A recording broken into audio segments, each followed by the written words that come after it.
When Thomas the Apostle went to India, he was the one to whom Jesus said, I'm the way, the truth, and the life. No one comes unto the Father except through me. Pretty drastic statement. He went to India, the land of 330 million deities, and preached the message of Jesus. And he ultimately paid with his life. The reality about truth is that truth, by definition, is exclusive. Whether we like it or not, truth is exclusive. You may think, for example, Hinduism often says it's an all-accommodating religion. It isn't. It is not all-accommodating, and you know it well. Every Hindu believes in two things: karma and reincarnation. They may have huge differences, but the law of the cyclical rebirth of life and the karmic cycle and the reincarnation are realities within Hinduism. People think Buddhism was very ironic and very accommodating. Not true. Gautama Buddha was born a Hindu, and he rejected the caste system and rejected the authority of the Vedas. That's when he came with his fourfold truth and eightfold truth and for the noble path, the noble path and the fourfold truth of the problem of suffering, the reality, and how you extinguish it. Every religion is exclusive. Every religion. Hinduism excludes, Buddhism excludes. You know, it's very interesting. In India right now, they have this new movement. You may have heard it. Ghar Vapas Aa. Come back to your home. Ghar Vapasi. You were converted, come back. Why? If all views are ultimately the person's expression, why come back? Because they believe their own religion is exclusive and ought to be protected. The question is not whether religions are exclusive or not. The question is, what can they answer to defend that truth?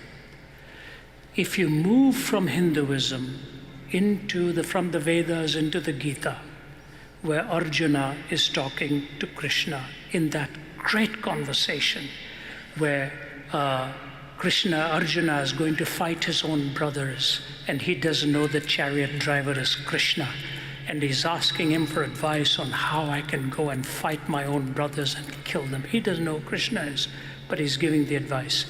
Through the conversation of the Gita, Krishna talks about the Prajapati, which literally ends up meaning the sacrifice.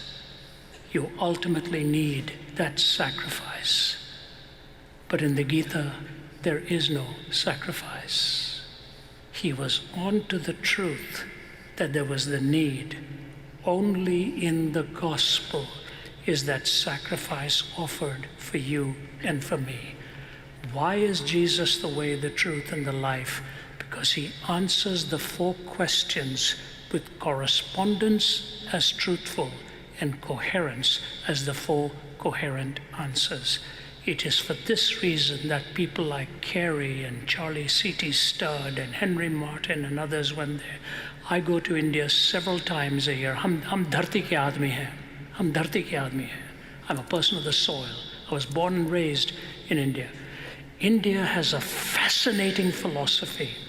There's a song that you may have heard from Mother India, Duniya mein hum aaye hain to jeena hi padega, jeevan hai agar zahar to peena hi padega, which literally means if I've come into this world, I must live.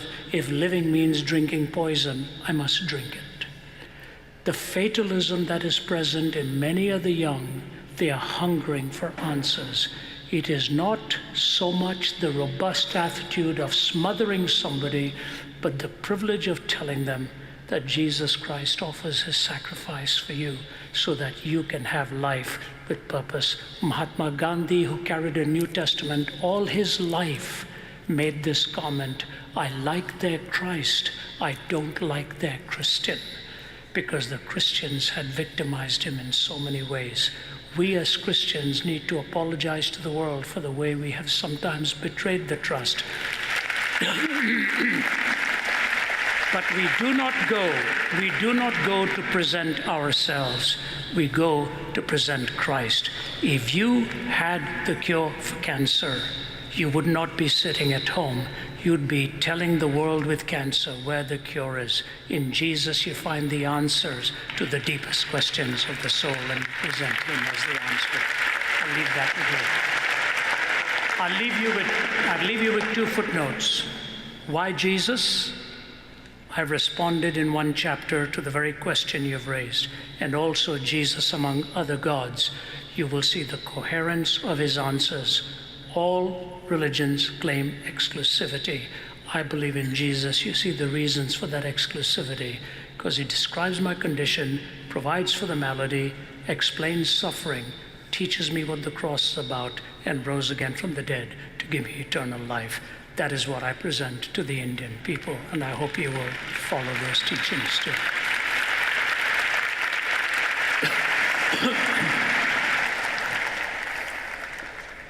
Hi, my name's Corey. I'm actually a big fan of yours, so been listening to you for a while now. And I'm an artist and an aspiring author, and one of the things that I've noticed that in this culture, especially in here, we see a lot of movies and a lot of literature and a lot of TV shows promoting philosophical beliefs that are, that if not just wrong, are actually kind of harmful to people. So I would just ask, what is the Christian perspective on art? Is there a way to counter some of these more harmful lies that are being presented as truth? I'll do a brief answer, and Vince will tell you what we are doing with the whole world of art in the Institute. It's amazing, these steps we've taken. I think it was Dostoevsky who said, first, art imitates life, then life imitates art, and finally life seems to find the very reason for its existence in the arts. If that happens, it's a sorry end. Art is a glorious expression. My daughter, wherever she's just come back from Paris, my oldest daughter, Sarah. She could spend every day in a museum of this world, examining every piece of art she sees. She loves it.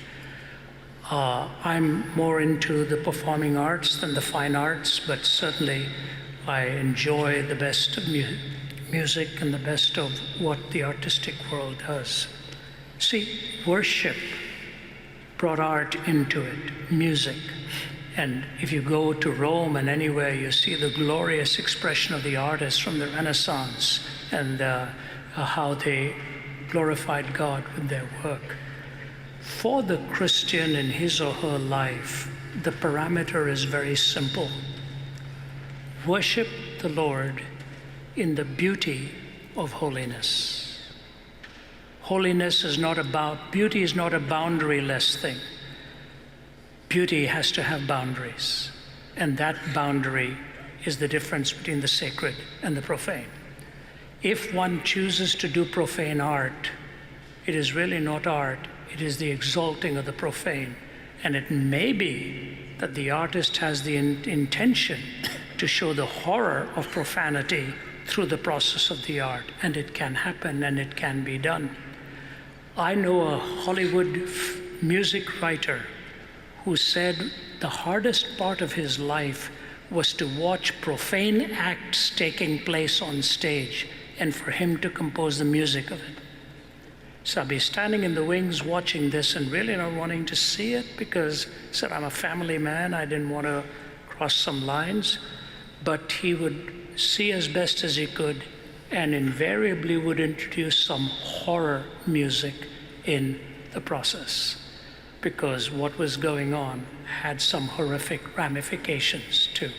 So I say to you, the gift that God has given to you, if you do it as a Christian, do it in the beauty of holiness. As the world delves into art, we have to appreciate the fact that there are many parameters and possibilities, but we have to keep our convictions with the sacred and let the world see what beauty can do to the heart when it has the parameters of the sacred within it. That would be my simple advice in terms of the art. But I'm going to have Vince tell you about what RZIM is doing with the arts now. Great. I'm a philosopher rather than an artist, so I'll give you a slightly philosophical answer, but I'll work my way around to the art. My wife and I, my wife's standing just next to you actually, Joe, we had the privilege of viewing Michelangelo's David in Florence.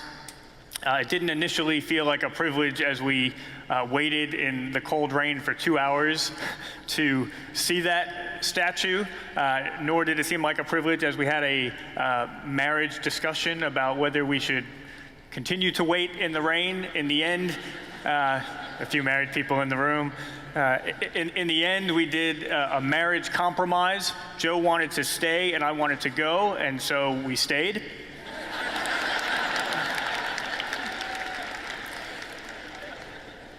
But this is my point. We had seen that statue in documentaries, in postcards. That's why I thought, let's leave. We've already seen it many times. But when we saw it in person, we knew something.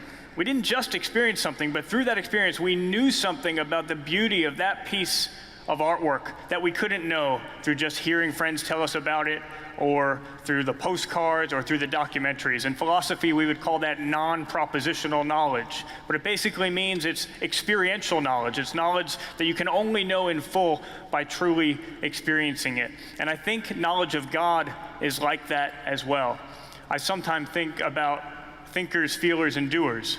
You meet different people in life. Some people want to know the evidence. Show me the evidence. Some people want to know if this is true to my experience. Other people want to know, they're doers. Does this work? Is this going to make a difference in my marriage? Is this going to help me to sleep at night? You know what? All three of those are good reasons to initially be interested in God and to seek God. And ultimately, God wants us to love him with our whole selves, including each of those arenas. But the arts are so important because they sometimes allow us a direct route to truth that doesn't always have to go through philosophizing. And that, I think, is very important. Sometimes people are in a place, I was in a place in my college years where I had erected philosophical barriers to God. If I'm honest, because I wanted to be my own God. Nietzsche says, if there were gods, how could I bear not to be a god? That was a line that I resonated with. But the arts were a way where I couldn't help but recognize the beauty and the transcendence that was apparent in the world. And that pointed to me to God in a time of my life where it would have been very difficult for me to purely philosophize myself towards him. That's why as a ministry we are so committed to the arts. Great friend of ours, Emmanuel Lambert, is in the audience tonight, who's an award-winning rapper. And let's hear it for Manny.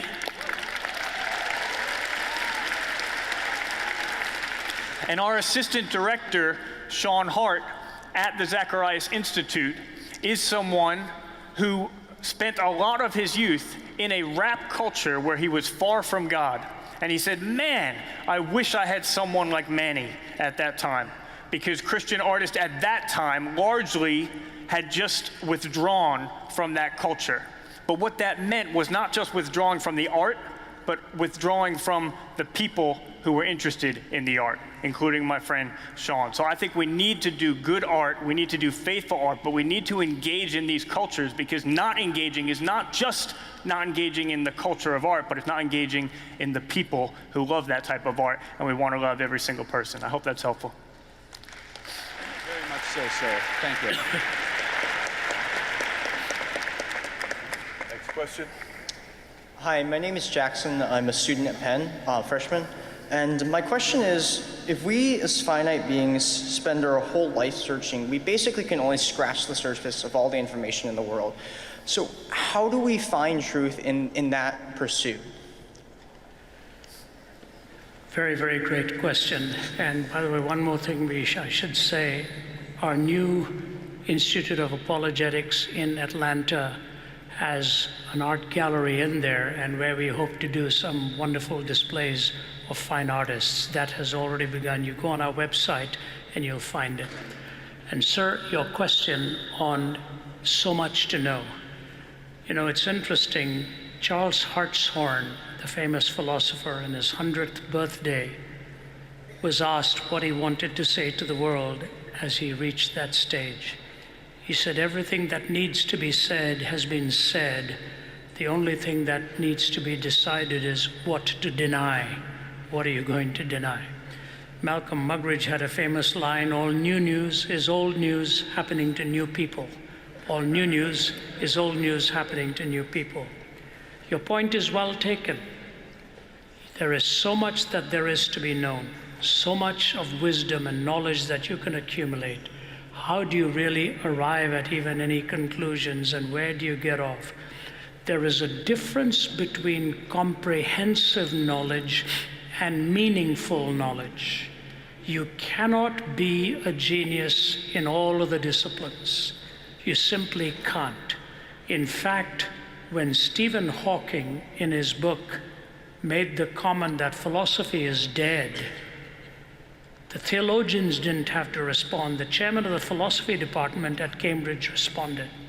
And he made this incredible comment. He said, the oracular Professor Hawking needs to know that he has not kept up with our discipline as much as we have with his. It's not true that you can grab this in single vision of the sciences. See, you go back across history, start off with the rationalists in the 1400s. You moved after that to the empiricists, or the metaphysicians as they were. From that you came on to the existentialists. From the existentialists you came to the postmodernists. Each one of them, in grabbing the finger of an epistemological approach, thought they had grabbed all of reality. So if you talk to Descartes, it was, rationalism. If you talk to Hume, it was empiricism. If you talk to Camus or Sartre, or Nietzsche, it was existentialism. You talk to Derrida, it is postmodernism. The mistake they made is in grabbing the finger of one discipline, they thought they had grabbed onto the fist of reality.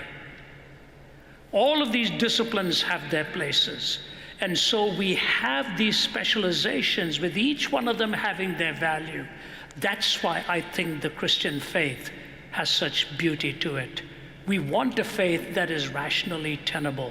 We want a faith that is existentially relevant. We want a faith that is empirically also verifiable. But also in postmodernism, we want the community of believers in the process. So make the distinction between comprehensive knowledge and meaningful knowledge.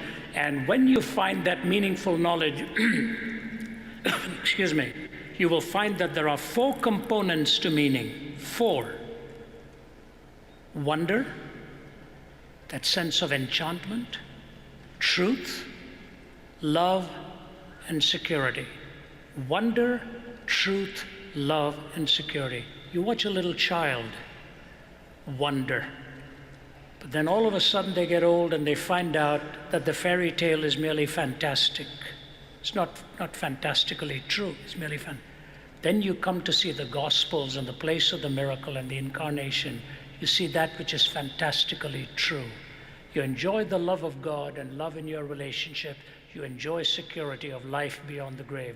Wonder, truth, love, and security. You can find that meaningfully without even having a comprehensive knowledge of all that there is to be known. So I leave that with you. Just add real quick that I think that's a brilliant question. Sometimes I ask people to draw a circle which represents all the knowledge that they have, and then draw a larger circle which represents the totality of things to be known. And when you see just what a small percentage it is, you think, why should I trust anything that I believe? Look at the history of science, and you see that the vast majority of scientific theories that we now consider to be true, or that were once considered to be true, now are considered to be false. It's a great question. We just walk around assuming that, of course, we can know things and we can know lots of things. Maybe that's a much harder question than we think. Take a naturalistic perspective. If it's the case that the sole guiding principle of human development is naturalistic evolution, then we as beings are created to be conducive for survival, not to be conducive for attaining truth. Those are two different things. It might be good for my survival if I've been badly injured to think that I'm going to make a recovery, but it might not be true. Those are two different things, survival and truth. And from a naturalistic, atheistic perspective, to think that our brains are wired to give us the truth is like stepping on a scale and thinking it's going to tell you the time. A scale is not intended to tell you the time. That's not what its purpose is. And from a naturalistic evolutionary perspective, we as beings are not intended to produce truth, we're intended only to produce survival. So I think you've asked a brilliant question, and I think as you burrow down deeper into it, we're left with a really frustrating dilemma. How can we know anything? Maybe in your question is a pointer to the fact that if we are to know anything, small finite beings that we are, maybe it has to be because there is truth that has been revealed to us by someone who is much more knowledgeable than we are, who doesn't just know that small percentage of the circle, but who knows and who in fact is the totality of all knowledge. So it's a great question, and I think it points to a religion that includes revelation of one who is true. What would be the one goal that I think that could accomplish something for your life here tonight?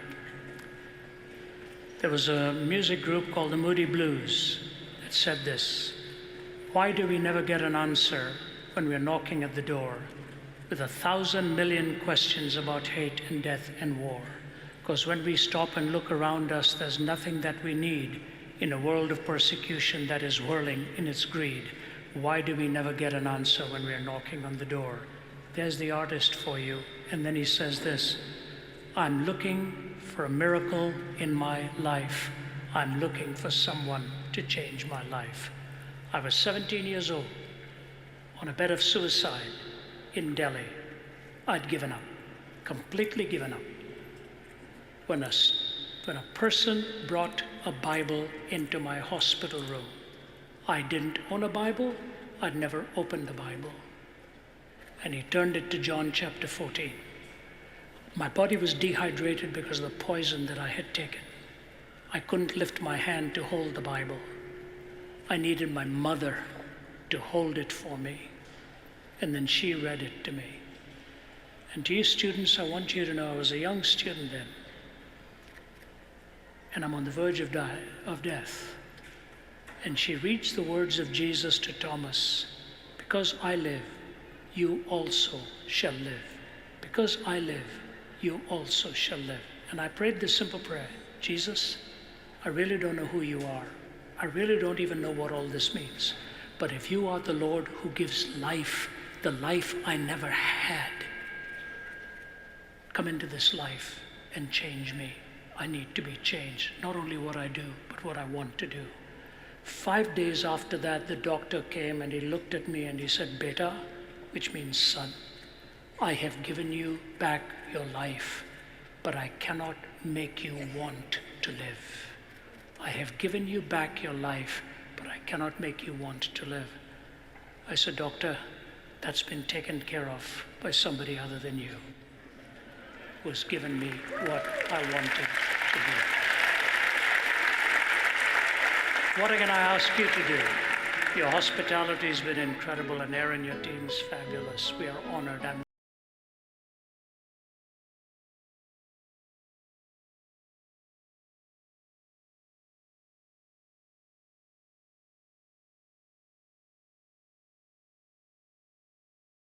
away all your prejudices. Go back home. Start reading the Gospel of John. And with a simple prayer, just ask the Lord Jesus, if he is who he claims to be, to reveal himself to you. If we at our office can be of any help, and they more can, we will be glad to help you. May you find him to be the way, the truth, and the life. Because he lives, you also can live. God bless you. You've been watching Let My People Think with Dr. Ravi Zacharias. We're grateful for your prayers and financial support. If you'd like to know more about this ministry or would like to donate to our efforts, you can call us at 1-800-448-6766 or visit us online at www.rzim.org. You can also stay connected to RZIM through Twitter and Facebook. Our mailing address is RZIM, Post Office Box 1820, Roswell, Georgia 30077. Hi everyone, it's Abdu Murray with Ravi Zacharias International Ministries, and I'm excited to tell you about what just happened at our third annual Remind Conference. We had hundreds of youth and young adults who were there to learn how to have their minds renewed by the power of the gospel. It's called the Remind Conference because the Apostle Paul tells us in chapter 12, verse 2 of Romans, he says that we are to be transformed by the renewal of our minds. And sadly, in our culture today, the picture people get of Christianity is that people are transformed by the removal of their minds. Well, me and the speaking team, imparted to hundreds of people how they can have their minds renewed by the power of the gospel and the use of their reason as well. People often think, well, we lose hope for the younger generation. Well, based on the number of people who came to the Remind Conference and the number of questions and the depth of their questions, I have a tremendous hope and an optimism for the next generation. What is our message? Our message is very clear. For God so loved the world that he gave his only begotten Son, that whosoever believes in him should not perish but have eternal life. The fact of the matter is we know what the mission is, we know what the method is, and we know what our message is. Without you, we can't do it. We will love people. We will value and treasure the gospel. And we will remind them it's the only way to change life and to find redemption and hope and build a secure home for the future. RZIM will keep its lights on in a dark world. What hope a little light can give.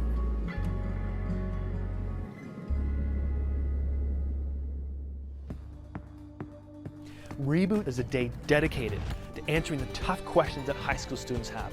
So if you are between the ages of 12 to 18, this is a day for you. We'll be tackling the tough questions about science and faith. You know, this idea that science is against God. We're going to be responding to that. Questions about sex and relationships. If you are between the ages of 12 to 18, this is a day not to be missed. Hope to see you there. Let My People Think is a listener-supported television ministry and is furnished by Ravi Zacharias